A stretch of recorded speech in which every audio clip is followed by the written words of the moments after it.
Bonsoir à tous, écoutez, c'est parti pour notre vidéo du dimanche.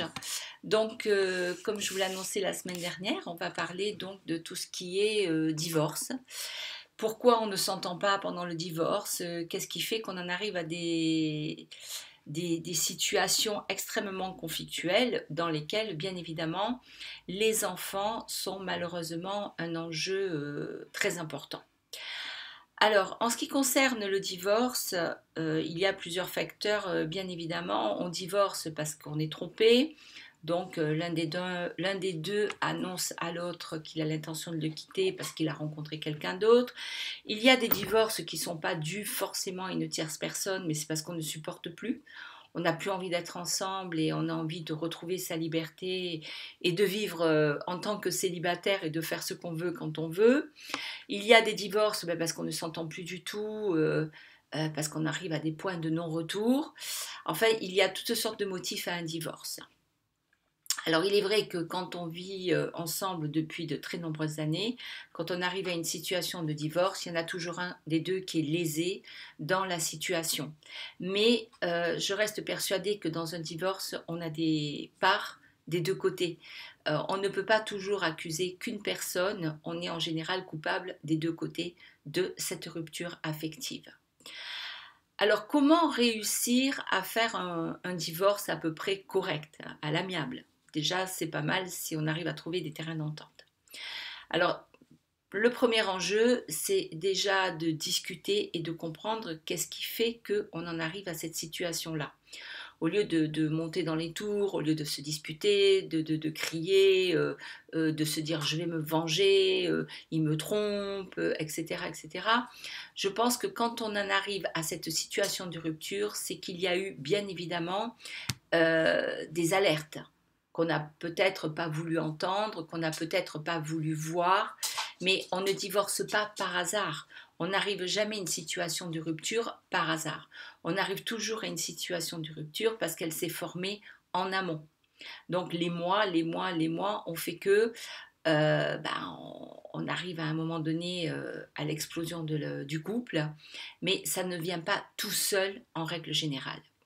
Donc, ce que je vous conseille au départ, c'est de déjà faire une remise en question au lieu de s'énerver, même si c'est un choc, même si au fond de soi c'est un deuil qui se met en route, hein, parce que c'est beaucoup de souffrance pour les partenaires, même pour celui qui quitte, pour la personne qui quitte, il y a quand même un déchirement, il y a quand même une souffrance, parce qu'il y a souvent de la culpabilité d'abandonner l'autre et d'abandonner entre guillemets quelque part le foyer avec les enfants.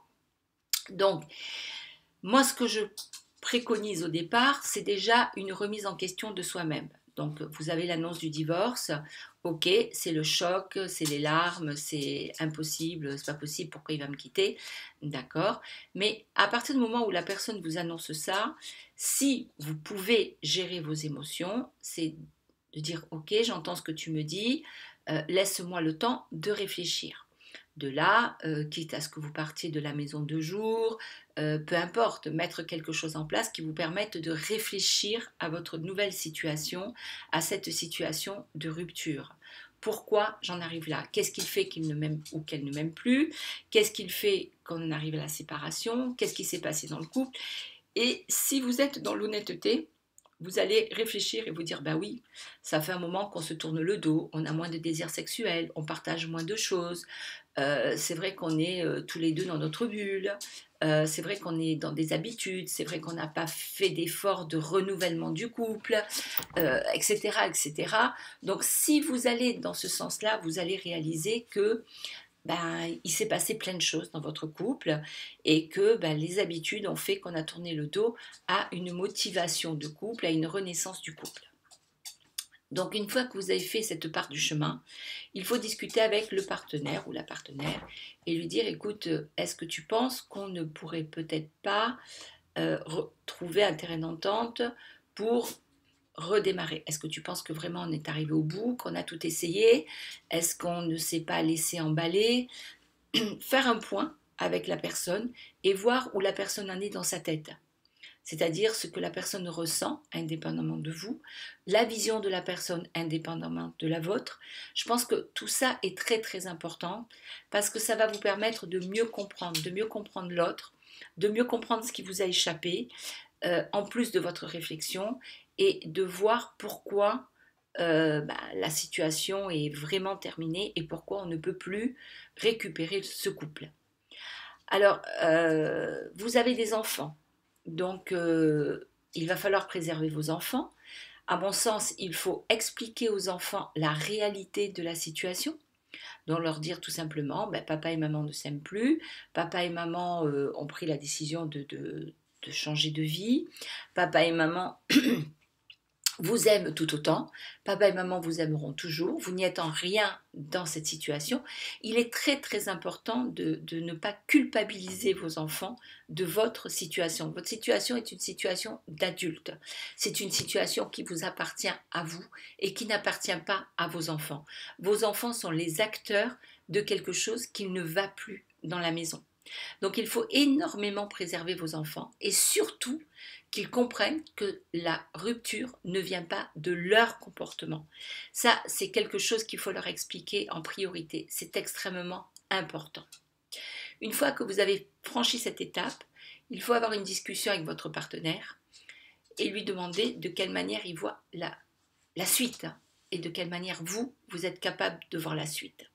C'est-à-dire, pourquoi pas aller voir un médiateur qui va vous aider dans votre situation à prendre les meilleures décisions, ne serait-ce que pour le plan financier s'il y a des finances au milieu, et ne serait-ce que pour vos enfants. Parce que dites-vous qu'un couple qui se déchire, un couple qui divorce dans des cris de la colère, de la vengeance et de la haine, ne fait que aggraver les choses, et vos enfants en seront le fruit. C'est-à-dire que vos enfants, dans leur souffrance, dans l'abandon qu'ils vont ressentir, parce que dans votre colère, vous allez dire des noms d'oiseaux sur le père ou la mère, peu importe, vos enfants, eux, vont entendre. Donc il y a un traumatisme qui va se mettre en place, mais en même temps, ils vont utiliser cette situation pour mettre en place du chantage avec vous ou du chantage avec votre partenaire. Donc ils vont utiliser ça à leur avantage, c'est-à-dire qu'ils vont se mettre à vous mentir, ils vont changer de comportement, la relation dans la maison va devenir extrêmement compliquée avec vos enfants, vous allez avoir du mal à les gérer, ils vont manifester à leur manière, mais ça va vous amener à une problématique supplémentaire de la douleur et du deuil de cette rupture.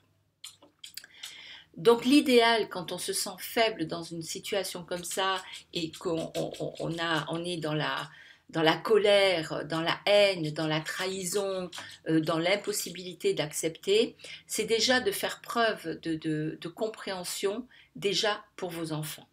Moi, ce que je vous conseille aussi, c'est de vous faire aider par un médiateur, de manière à trouver les meilleurs terrains d'entente entre vous et votre concubin ou concubine pour trouver des terrains d'entente sur le plan financier et l'accord des enfants.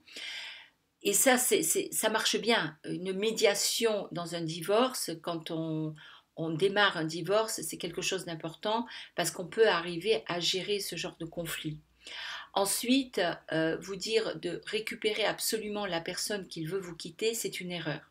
Quelqu'un qui veut partir, il faut la laisser partir. Quand c'est fini, c'est difficile à admettre, mais il faut absolument l'admettre. Pourquoi?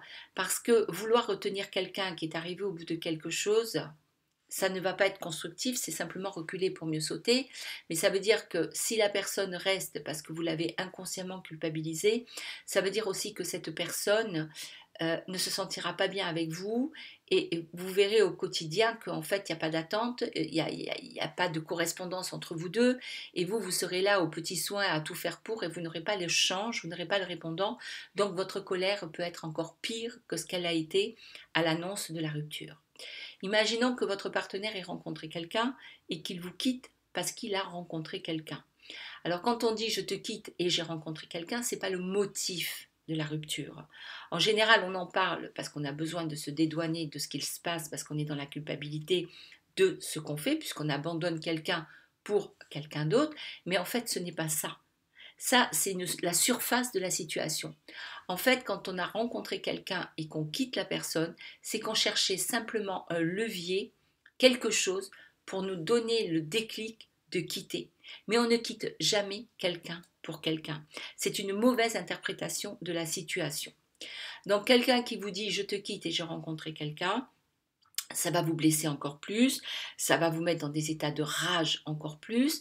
Donc, vouloir vous venger de cette situation, ça ne va pas apaiser vos souffrances, pas du tout. Vous allez vous sentir trahi, vous allez vous sentir dans des colères noires, vous allez le détester, vous allez avoir envie de tuer cette nana, de tuer ce mec, mais la personne qui l'a rencontrée, croyez-vous qu'elle y soit pour quelque chose? Elle, c'est simplement un acteur, c'est simplement quelque chose qu'on a mis au milieu d'une situation. Le coupable, c'est votre couple. Qu'est-ce qui s'est passé dans le couple pour que même il aille voir quelqu'un d'autre.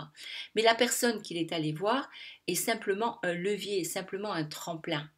Donc ce n'est pas la faute de cette personne. Cette personne, il ne faut pas se mettre en concurrence, il ne faut pas rivaliser, il ne faut pas chercher à mettre des embrouilles, tu n'auras pas mes enfants et patati et patata, parce que quoi qu'il en soit, ça ne changera rien, ça compliquera les choses et vous serez dans un méli-mélo qui va être encore plus que ce que vous souffrez à l'annonce de tout ça.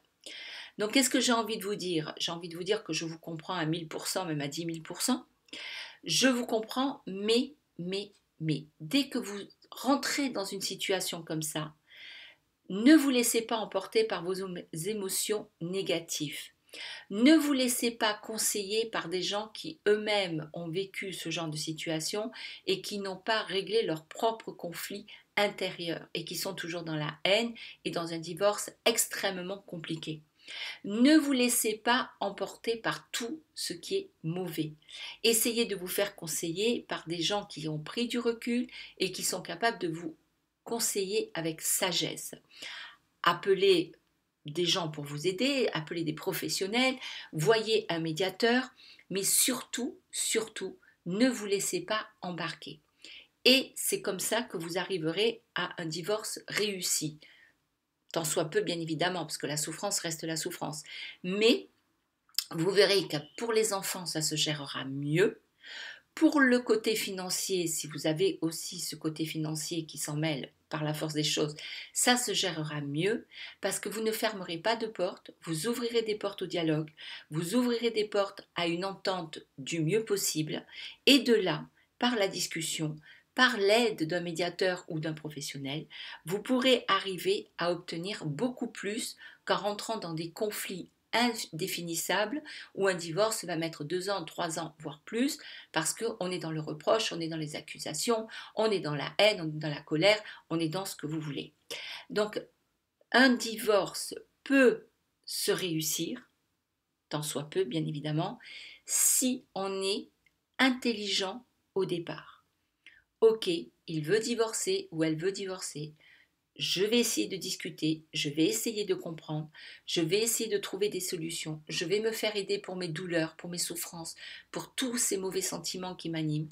Je vais faire le maximum et je vais m'en sortir et je vais y arriver et mon divorce sera réussi tant soit peu. Mais dites-vous que dans la vie, on peut aimer plusieurs fois. Qu'un divorce n'est pas une fin en soi. Quand on arrive au bout d'une histoire, c'est un livre qui se ferme, mais on recommence à écrire une page blanche d'un nouveau livre. Donc un nouvel amour, différent de celui que vous avez vécu, peut se mettre dans votre place, peut remplir une part de vous complètement différemment et peut-être beaucoup mieux que ce que a été votre vie de couple pendant toutes ces années. Donc, essayez de réfléchir à ce que je vous dis, je sais que c'est pas facile. Si vous avez besoin de conseils, appelez-moi, je vous aiderai bien évidemment, puisque je peux le faire, puisque j'ai les compétences pour vous aider et vous guider dans ces cas-là, puisque je peux vous libérer de toutes ces animosités qui sont en vous, pour vous mettre sur le bon chemin, vous aider à vous développer de ce côté-là et à aller vers les meilleures solutions. Mais arrêtez de rentrer dans des luttes, arrêtez de rentrer dans des conflits, arrêtez de laisser passer et de laisser parler, tout le négatif. Prenez le temps de réfléchir, de prendre du recul et de vous dire pourquoi il me quitte. Alors, vous pouvez souffrir davantage parce que vous êtes peut-être aussi une dépendante affective. Quand vous êtes marié, vous étiez peut-être déjà dans cet état-là. Donc, votre souffrance affective va être décuplée, mais c'est peut-être le moment justement de se dire, cette souffrance, je vais la régler, Je vais sortir de cette souffrance parce que je veux être quelqu'un de bien dans ma vie, quelqu'un d'équilibré, quelqu'un d'épanoui. Et si ce n'est pas lui, ça sera un autre avec qui je vais être enfin heureuse, épanouie, parce que j'aurais pu à ramasser ses chaussettes, j'aurais pu à faire à bouffer, j'aurais pu à faire ceci, j'aurais pu à faire cela. Et peut-être que je vais m'épanouir moi dans ma vie de femme et que je vais penser à moi maintenant.